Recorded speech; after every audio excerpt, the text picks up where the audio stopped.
Train the muscles, not the joints.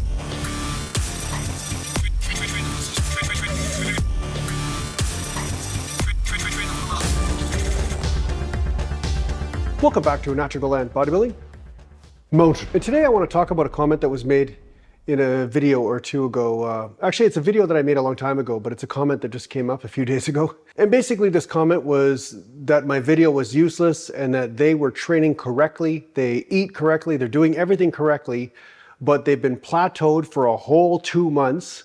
And so because of this, I'm somehow a clown, right? So the person calls me a clown. So this is the joy of YouTube, right? That people get frustrated and they have a place to vent their frustrations. And if you happen to be on YouTube, you get to be the target of this frustration. So I'm just gonna say, I think everybody who's been trying to achieve a goal and is not getting to their goal experiences frustration. That's just the way it is. I mean, that's part of the process of trying to achieve something or do something great. Now, I think where this person was coming from is that they've probably tried a number of different techniques, a number of different diets, and they put some work in, you know, who knows how long, because the thing is that being plateaued for 2 or 3 months is kind of normal. Like your gains just don't keep going up perpetually. You'll go through periods of time where you're stuck at a certain area for sometimes 6 months or almost a year, and then you start to improve again. It's not this constant rocket ship, you know, straight towards the sky when it comes down to muscular gains or strength. If it was, then anybody who'd been training for 10 years would be lifting 1,000 pounds on the bench press and a couple thousand on the squat and so forth. But we know it doesn't happen that way. And this is why. The gains are not linear and your body knows what it's doing. There's a reason why the gains aren't happening. Maybe your joints can't take the stress. Maybe there's some issues health-wise that your body wants to pay more of its attention to, like give more of the resources to, instead of just putting on more muscle. Because remember, muscle is a luxury based on a certain, let's just say, ecosystem that you have going on. So because you're a natural bodybuilder, your muscle mass isn't just going to go on if you're unhealthy in a certain area, such as you have vitamin or mineral deficiencies or autoimmune deficiencies. Like lots of things could be going wrong. So I'm just going to say this. If you're getting frustrated, that's fine, but don't believe your frustration too much. You see what I'm saying? Like you're believing your idea about a situation, but you're not seeing the big picture. Over the long run, you will get results, but the one thing I want you to focus on is not being a victim. Because, you know, some people, they say, oh, I do everything right. That's a sure sign that there's a lot of places where they're probably missing something. They're overlooking a detail because they've become too myopic in the way that they are seeing training and the way that they're seeing diet. And they're probably not customizing it to their own individual situation because they're caught up in whatever the propaganda is on what's standard for bodybuilding, and they haven't really figured out what's working for them. So yeah, step one to overcoming this obstacle would be asking yourself, are you overlooking something? Is there some truth that you have been told that you are taking for granted that maybe isn't a truth for you? One such example could be a person saying, hey, you got to squat ass to the grass to the floor in order to get leg size. But if you're squatting ass to the grass and you're getting knee tightness, knee issues, lower back issues, or you're just stuck, like you could never gain strength, it feels like you're just fighting the awkwardness of the movement, perhaps you need a technique change. Maybe you need to come down to 90 degrees at the knee or parallel. Maybe your femur needs to be parallel, or maybe just do shallow squats, or maybe not squats at all.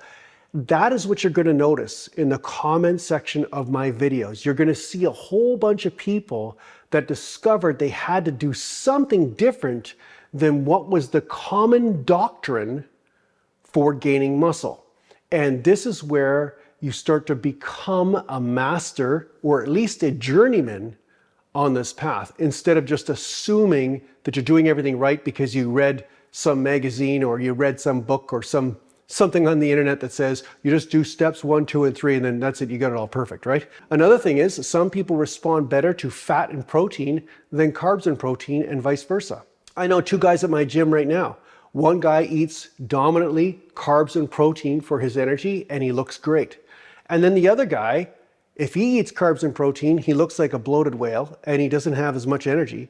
But if he eats fats and protein, he looks much better and he looks great. When he's eating fats and protein, he's cutting body fat, his blood sugar is stable, he feels great. So if one thing is the truth and both guys did that one thing, one of them would not be getting the same results that they're getting now. You see, they had to embrace their individuality. And it's the same thing like with incline curls back in the day. I was doing incline curls and getting great bicep development. I had like some of the best developed arms in natural bodybuilding, you know, before I dislocated the shoulder and tore this, this rotator cuff in hockey and stuff. Basically, I had a lot of arm development from the incline curl. But I knew other guys at my gym, if they did incline curls and they rotated the arms outwards, they actually got massive shoulder pain and problems. They could not do it and it did not work for them. So you have to understand that there is a science that's accepted and then there's a science of you and what it is that's working properly for you or not. And this experimentation is quite fun because you'll make these weird realizations about your body and what works and what doesn't that a lot of people won't tell you because they don't know, because they don't have your body. So even though you're frustrated and you're venting at me like somehow I'm some idiot just telling you some standard sort of ways to maybe bust through plateaus, I'm going to say the deeper thing that is the truth, a lot of people don't want to listen to. A lot of people want just an easy answer, but they don't want to be told, hey, there might be a couple extenuating circumstances that apply to you that you need to figure out. Diet is one of those things. Range of motion, which I always get beat up on, range of motion is huge. I can't tell you how many guys back in the day that I took their exercise and I changed it into a constant tension, not overly stretched type movement, and instantaneously they started getting results. They started getting muscle pumps, a bit of muscle soreness and tightness after the workouts, and they started putting on size. And they're like, hey, it's a miracle. And I said, yeah, now you're efficiently using the energy in order to put on muscle.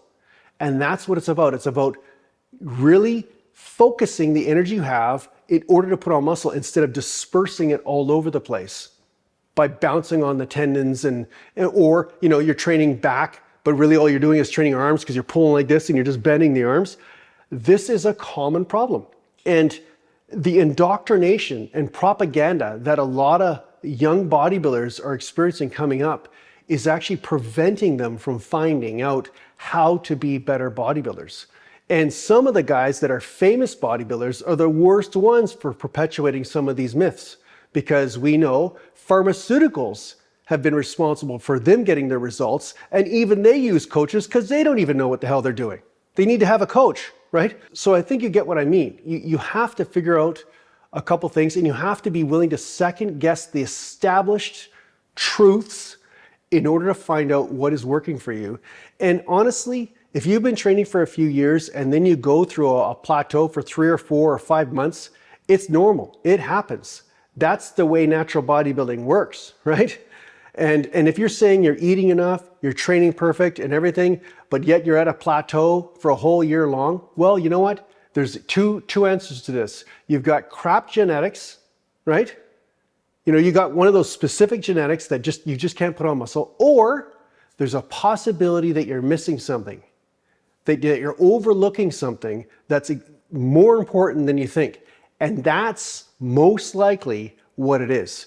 So yeah, for those of you who are getting frustrated, remember to apply a bit of humility and then look at the situation from a more humble point of view and see if there's a mistake or something that you're missing along the way. And I think you're going to get a lot farther with that point of view or perspective instead of saying, hey, I did everything perfect, I just can't gain muscle, right? So I hope this helps out in your training. Thanks a lot for watching, guys. If you need to get a hold of me, just go to naturalgalantbodybuilding.com, and thanks to the paid supporters, and take care for now. Mountain.